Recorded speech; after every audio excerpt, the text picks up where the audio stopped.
This is Saturn Girl. Like this video and subscribe to my channel. Comment below because I want to know what you think and it helps me out with the algorithm. Also, do me a favor and click the bell when you subscribe so that you get notified when my new videos drop. And my videos are the best. Well, anyway, what are we doing today? You see, this is a very important video for me. In fact, it's probably the most important video that I'll do. You see, I know people get upset at me from time to time for being so critical of spirituality. They ask me, well, we know you're suspicious of everything, Saturn Girl, but what do you practice and what do you recommend? Well, it's only one thing, and it's called Vichara, also known as self-inquiry. You see, in my 28 years involved in the occult and the spiritual community, this has been the most practical technique that I found to understand our existence. Many people say they aren't afraid of death, but I've noticed that most people are afraid of life.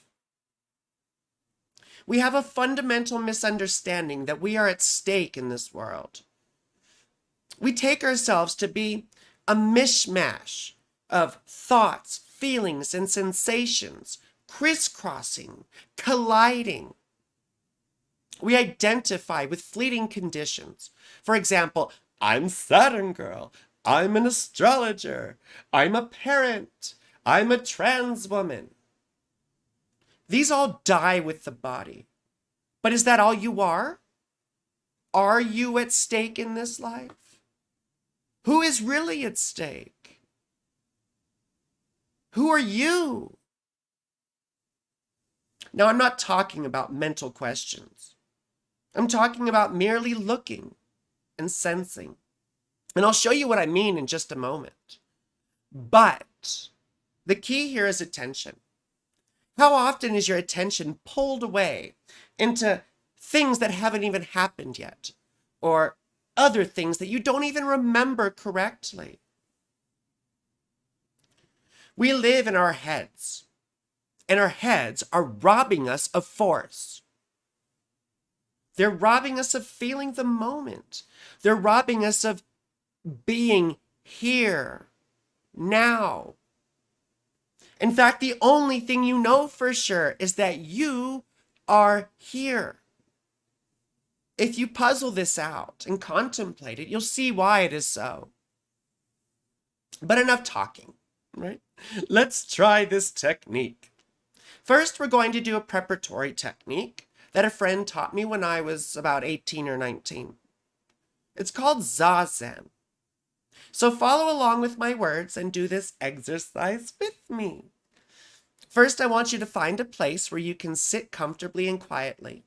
Eventually, you should be able to do this anywhere, at any time you want. So, get comfortable and close your eyes. You're going to breathe normally. Don't try to control your breathing. Just put your attention on it. So I'm going to do this with you. So we're breathing normally. And you're going to inhale in. And on the end of the exhale, you count 1. Remember to keep your attention on your breath, okay? And then we inhale again. And on the end of the exhale, we count 2. And then the one after that is 3. And so on in sequence until we get to 10. When you get to 10, you start over. If you lose count, you start over. Let's do this together.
Okay, let's hold it there.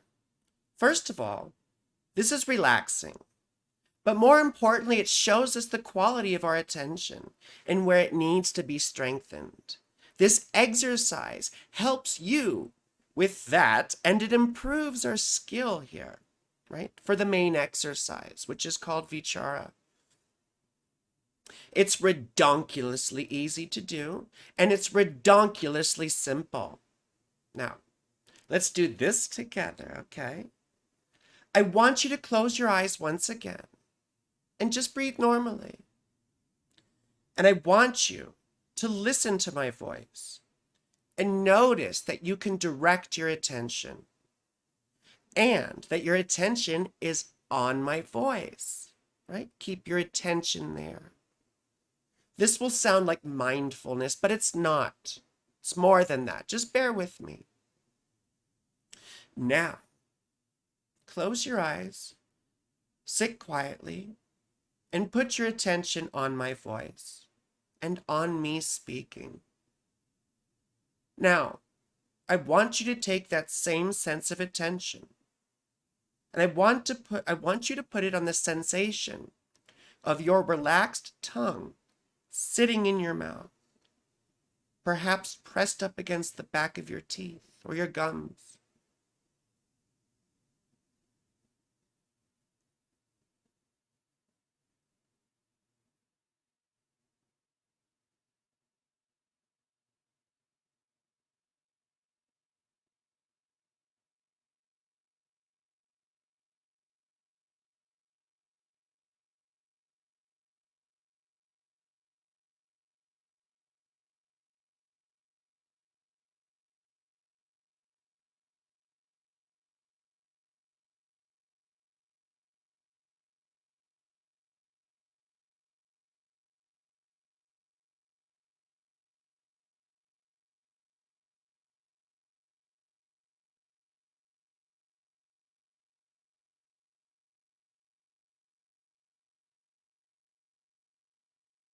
Okay, hold up there, keep your eyes closed, and put your attention back on my voice.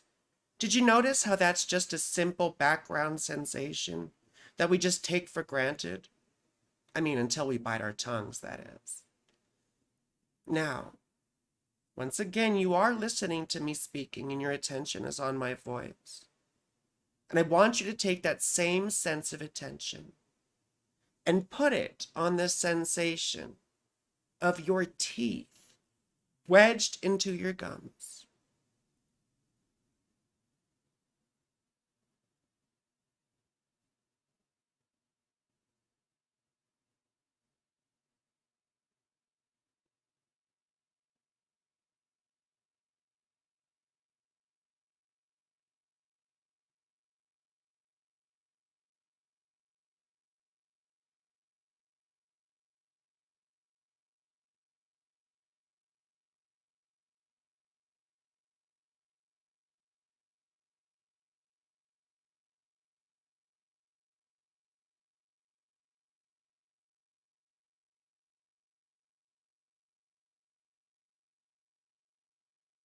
Once again, put your attention back on my voice.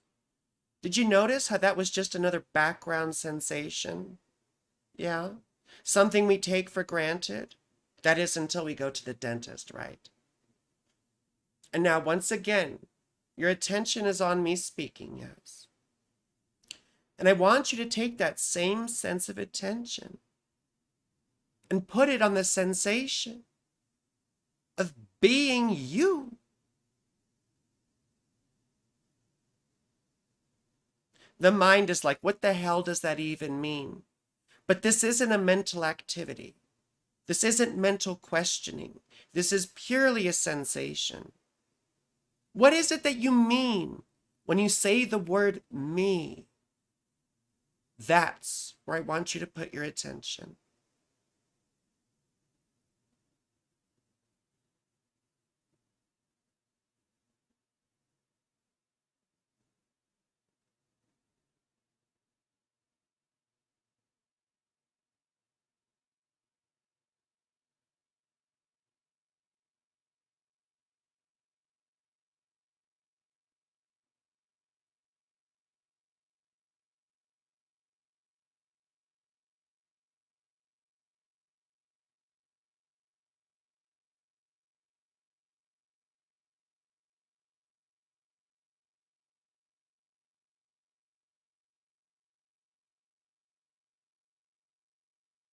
And that's it, really.